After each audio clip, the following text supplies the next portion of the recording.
Pemirsa apa kabar? Saya Maidin Hindrawan membawakan Warta Berita PTS tanggal 6 Februari. Dua ABK migran jatuh ke laut dan tewas saat berlayar di perairan lepas pantai Yunlin kemarin sore. Keduanya, satu dari Tiongkok, satu dari Indonesia, sempat tertolong setelah terjatuh namun dinyatakan meninggal setelah kapal berlabuh. Dermaga Timur nomor 3 Pelabuhan Kota Putai, Kabupaten Ciai terang benderang. Tugas patroli laut, polisi dan damkar telah bersiaga di pantai untuk menunggu kapal ikan berlabuh. Karena tanggal 5 sore terjadi kecelakaan pada kapal ikan Ausin 68 di mana dua ABK pria dari Tiongkok dan Indonesia jatuh ke laut dan mengalami koma. 渔船上有2名船员在海上作业不慎落海。据船长表示，2人皆男性，分别为大陆籍与印尼籍，约30岁，约在16时许落海。 Petugas menerima kabar buruk saat kapal merapat. Kedua ABK tersebut dinyatakan tewas setelah diperiksa oleh petugas medis. Saat kejadian, kapal tersebut sedang beroperasi di perairan lepas pantai Santiaolun, Yunlin. Kedua ABK tersebut diduga tidak sengaja jatuh ke laut karena ombak dan angin kencang. Walau awak di atas kapal segera menyelamatkan korban, tragedi naas tetap terjadi. 渔船靠岸时，评估2名船员已明显死亡，后续交由海巡人员及远警处理。 Kapal yang terlibat insiden terdaftar sebagai kapal Taiwan. Penyebab dan kronologi sebenarnya masih akan diselidiki lebih lanjut oleh polisi lewat pengakuan awak kapal. Kebakaran terjadi di pabrik perusahaan Far Eastern New Century di Kota Simpu, Kabupaten Hsinchu, pukul 3 dini hari tadi. Disinyalir disebabkan ledakan tangki uap di dalam pabrik. Kebakaran ini hingga kini mengakibatkan 2 orang meninggal, 19 luka termasuk sedikitnya 10 pekerja migran. Sirene truk damkar dan ambulans memecahkan keheningan malam. Kebakaran yang diduga akibat ledakan tangki uap pabrik utara nomor 6 perusahaan Far Eastern New Century di kota Sinpu, Kabupaten Hsinchu terjadi pada pukul 3 dini hari. Asap tebal masih mengepul dari dalam pabrik. Warga mengaku terkejut saat mendengar ledakan keras pada tengah malam.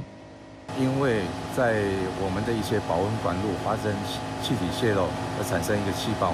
Selain menewaskan 2 karyawan Taiwan, ledakan dahsyat saat itu juga menyebabkan 19 orang dalam pabrik mengalami luka ringan dan parah, termasuk sedikitnya 10 orang PMA, dan api baru dapat dipadamkan pada pagi hari. Pelaku usaha menyampaikan pipa insulasi pabrik kapas polyester bocor sehingga memicu ledakan gas. 目前所知道的话是有2位本国籍的员工罹难，总共有14位的话，包含有10位外籍的员工。 Manajer meminta maaf, namun pabrik ini sering terlibat kasus keselamatan kerja setelah mengalami 5 kali kebakaran dalam 6 tahun. Pemkot akan meluncurkan investigasi menyeluruh dan menyampaikan bahwa polusi udara dan bau busuk yang timbul akibat kebakaran akan menyebar ke distrik utara, distrik Xiangshan, dan kota Chubei di Hsinchu. Penghuni kawasan tersebut diimbau menutup rapat jendela dan mengurangi aktivitas di luar. Harga tiket perusahaan perkereta apian Taiwan atau TRC yang tidak pernah direvisi selama 30 tahun akhirnya disetujui untuk dinaikkan. Dalam rapat Dewan Direksi kemarin diputuskan kenaikan tarif rata-rata 26,8%.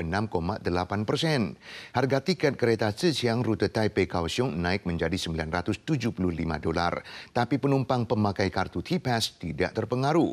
Perihal revisi kali ini, Serikat Pekerja Perkereta Apian Taiwan atau TRLU khawatir efeknya terhadap peningkatan pendapatan akan terbatas karena skala kenaikan tidak besar.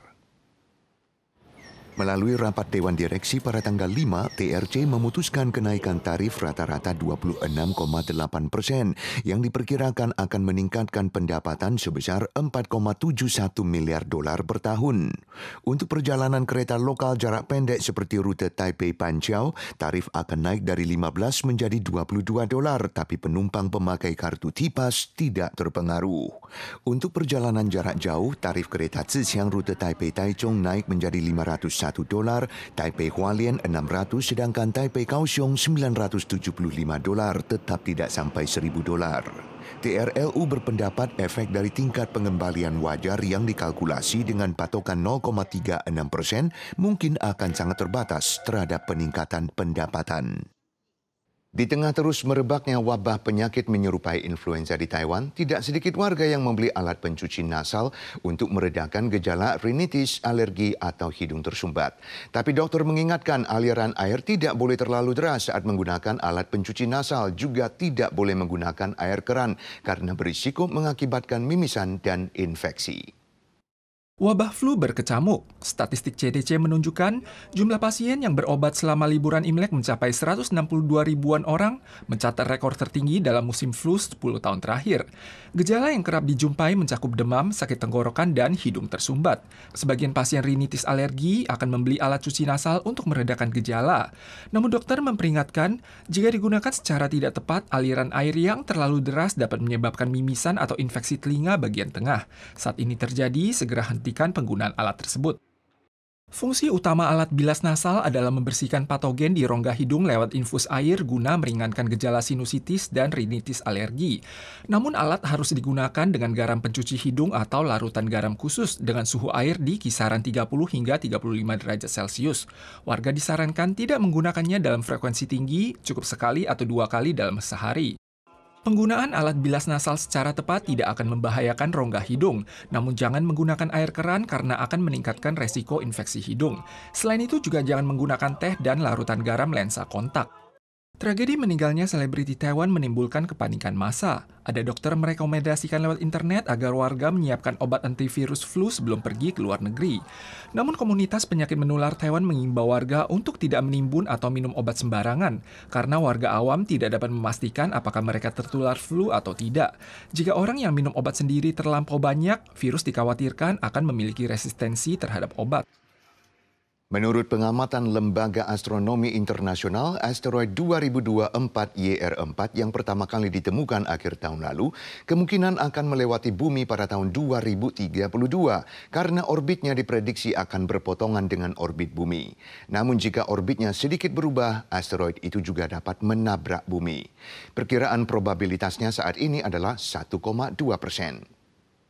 Pertama kali ditemukan pada akhir tahun lalu, orbit asteroid 2024 YR4 berukuran kira-kira setengah lapangan sepak bola, yakni 40-90 meter ini, diketahui berpotongan dengan orbit bumi dan mendekati bumi kira-kira 4 tahun sekali.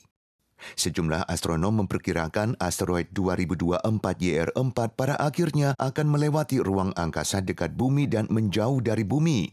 Tapi begitu orbitnya berubah dan menghantam bumi, ada 3 titik tabrakan yang diperkirakan, yakni Amerika Selatan, Samudra Pasifik, dan Sahara di Afrika. Semua ini hanya pada tahap perkiraan dan masih butuh pengamatan lanjutan. Pemirsa sekalian, sekian warta berita dari PTS. Kita sua lagi di lain kesempatan. Sampai jumpa.